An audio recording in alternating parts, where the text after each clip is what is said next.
बहुत समय पहले की बात है। दक्षिण दिशा में घने जंगलों के निकट कुंडपुर नाम का एक छोटा सा गांव हुआ करता था।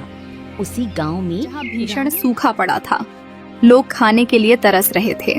खेतों में फसलें नष्ट हो चुकी थीं और हर ओर भूखमरी का कहर आ चुका था। गांव के किनारे एक झोपड़ी में राघव और उसकी पत्नी सुनीता रहते थे। उनके घर में अनाज का एक दाना भी नहीं बचा था। अनाज का एक दाना भी नहीं बचा है। अगर जल्द कुछ नहीं किया तो हम भूखे मर जाएंगे। सुनीता, तुम तो जानती हो पूरे गांव में अकाल पड़ा है और इस अकाल के चलते कहीं काम भी नहीं मिल पाता। मैंने कितना ढूंढा पर कोई काम देने को तैयार ही लेकिन नहीं। राघव, तो क्या हम यूं ही हाथ पर हाथ रखे बैठे रहें? आपको कुछ करना ही होगा। सुनीता, तुम सही कह रही हो, लेकिन समझ नहीं आ रहा क्या करूं। बात माने तो एक काम कीजिए, कुछ दिनों के लिए नवराजपुर शहर चले जाइए। वहाँ आपको कोई न कोई काम जरूर मिल जाएगा। ठीक है सुनीता, मैं कल सुबह ही शहर के लिए निकलता हूँ। अब गांव में रहकर क्या ही होगा। रास्ते में आए घने जंगल को चीरते हुए वो आगे बढ़ता गया। चलते चलते उसे एक पेड़ के नीचे बैठे एक वृद्ध संत दिखाई दिए। वो उनके पास पहुंचा। प्रणाम बाबा, मैं धवलपुर गांव से आया हूँ। बाबा, गांव में अकाल पड़ चुका है और कोई काम नहीं दे रहा। काम की तलाश में ही मैं शहर जा रहा हूँ। बेटा, जहाँ जाओ जो भी पहला काम मिले उसे स्वीकार करना, इनकार मत करना, चाहे कैसा भी हो। और कभी किसी की वस्तु पर लालच या छल से अधिकार मत जमाना। बिल्कुल बाबा, मैं ऐसा नहीं करूँगा। अगर किसी की निजी बात या रहस्य पता चले तो उसे कभी दूसरों को मत बताना। और याद रखना, अगर किसी संत से रास्ते में भेंट हो तो बिना अनुमति आगे मत बढ़ना। मैं वचन देता हूँ बाबा, आपकी कही हर बात नहीं भूलूंगा।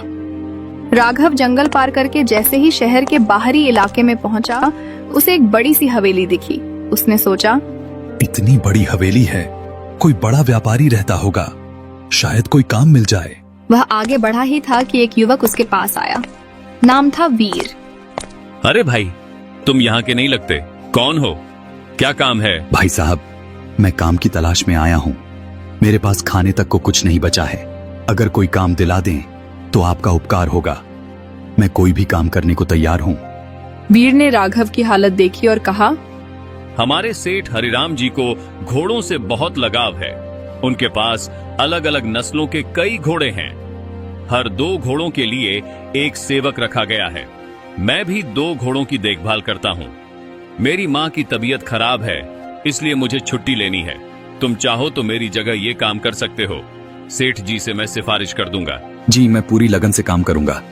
याद रखना, घोड़ों को रोज नहलाना, खाना देना और साफ सफाई करना तुम्हारी जिम्मेदारी होगी। सेठ जी को कोई शिकायत नहीं होनी चाहिए, वरना मुझे नौकरी से हाथ धोना पड़ सकता है। आप निश्चिंत रहें भाई, मैं सब अच्छे से करूंगा। वीर राघव को सेठ हरिराम जी के पास ले गया। सेठ जी ने राघव को 2 घोड़ों की जिम्मेदारी सौंप दी। रोज सुबह घोड़ों को नहलाना, फिर चने का खाना लाना, यही दिनचर्या बन गई। एक दिन राघव दूसरे सेवक, ऐसा लग रहा है भाई काम करके। ठीक है भाई, कोई दिक्कत नहीं। अरे, तनख्वाह से तो पेट पलता नहीं। यहाँ असली कमाई तो दूसरे तरीके से होती है। हम लोग आधा चना बचा लेते हैं और बेच देते हैं। दिन भर में अच्छा खासा पैसा बन जाता है। लेकिन ऐसा करना तो गलत है। घोड़ों को भूखा रखकर कमाना बेईमानी है। सब करते हैं, वीर भी यही करता था। तू भी कर, तुझे भी मोटी कमाई होगी। राघव का मन डगमगाया। पैसे की जरूरत थी, पर तभी किसी की उसे वस्तु पर लालच या छल से अधिकार मत जमाना। बिल्कुल नहीं नहीं, चाहे जैसी भी हालत हो, मैं गलत काम नहीं कर सकता। में इतना मेहनती था कि उसके घोड़े सबसे तंदुरुस्त और चमकदार दिखने लगे। निकलते थे। एक दिन जब उन्होंने सभी घोड़े देखे तो उन्हें हैरानी हुई। रामलाल, ये क्या हो गया है? इतने घोड़े कमजोर कैसे पड़ गए? क्या खुराक नहीं दी जा रही? सेठ जी एक एक करके सभी घोड़े देखते हैं, पर सारे कमजोर थे, सिवाय 2 घोड़ों के। वो 2 घोड़े स्वस्थ, चमकदार और फुर्तीले थे। सेठ जी आश्चर्य से बोले, ये 2 घोड़े तो बिल्कुल सही हालत में हैं। कौन देखभाल करता है इनकी? सेठ जी, इनकी देखरेख राघव कर रहा है। सेठ जी ने तुरंत राघव को बुलवाया। राघव, तुम्हारे घोड़े तो सबसे अच्छे हैं, बिल्कुल स्वस्थ। तुम क्या अलग कर रहे हो? सेठ जी, मैं बस रोज समय पर नहलाता हूँ, चारा देता हूँ और साफ सफाई का ध्यान रखता हूँ। बाकी के घोड़े तो वही चारा खाते हैं लेकिन कमजोर हैं। तुम्हारे घोड़े क्यों तंदुरुस्त हैं? सेठ जी, अगर आप इजाजत दें तो मैं इसका जवाब सबके सामने देना चाहूंगा। सेठ जी ने सभी सेवकों को बुलवाया। राघव ने सबके सामने सारी सच्चाई बता दी कि बाकी सेवक चारा बचाकर बेचते हैं। सेठ जी को क्रोध आ गया। धोखेबाज हो तुम लोग।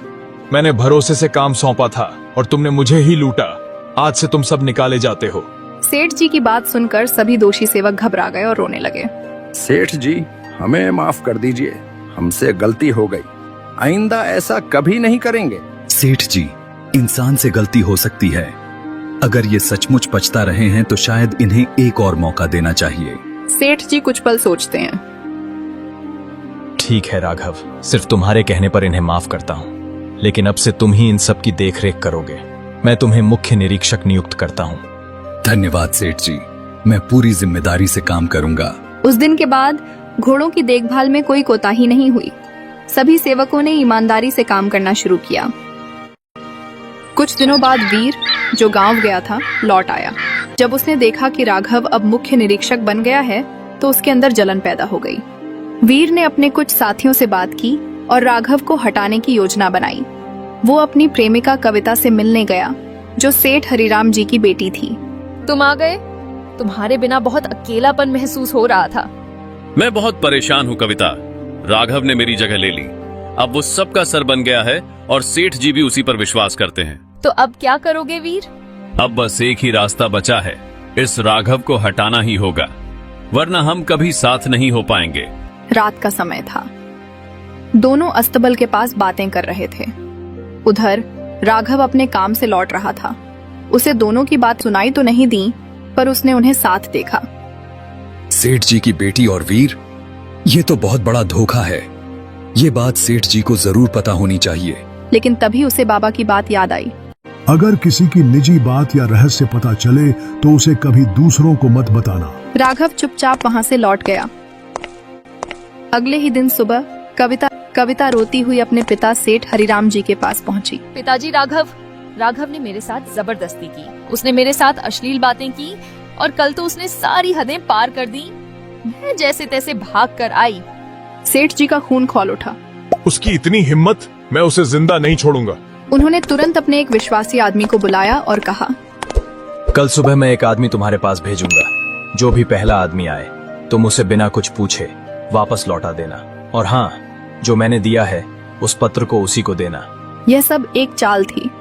सेठ जी ने राघव को फंसाने के लिए उसे शहर के बाहर भेजने का नाटक रचा।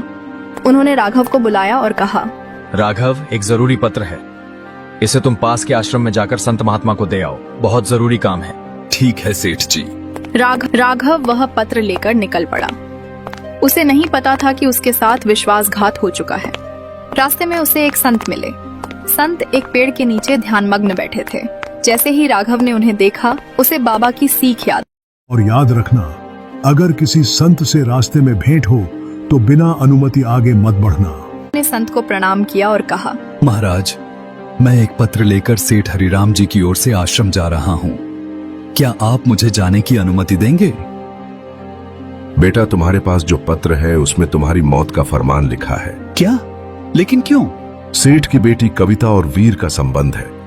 कविता ने तुम पर झूठा आरोप लगाया और अब तुम्हें रास्ते से हटाने की साजिश रच दी गई है। पर तुम चिंता मत करो बेटा, बाबा की बात याद रखने के कारण ही तुम बच गए हो। तो अब मैं क्या करूं महाराज? तुम वापस जाओ और सेठ से कहो कि संत ने आदेश दिया है यह पत्र रात में ही दिया जाए, सुबह नहीं। जो आज्ञा महाराज। राघव संत को प्रणाम कर लौट गया। सेठ हरिराम जी से कहा, सेठ जी, मैं पत्र लेकर गया था, लेकिन संत ने कहा है कि यह पत्र उन्हें सिर्फ रात में ही दिया जाना चाहिए। संत का आदेश है तो पालन तो करना ही होगा। रात को सेठ जी ने फिर से राघव को पत्र लेकर भेजा। इस बार संत ने उसे एक नया पत्र दिया। राघव वह पत्र लेकर वापस आया और सेठ जी को सौंप दिया। सेठ जी ने जैसे ही वह पत्र पढ़ा, उनकी आंखें फटी की फटी रह गईं। संत ने उसमें पूरी साजिश की सच्चाई लिख दी थी। सेठ ने तुरंत वीर, कविता और बाकी दोषियों को बुलवाया। तुम सबने मेरा विश्वास तोड़ा है, तुम्हें शर्म आनी चाहिए।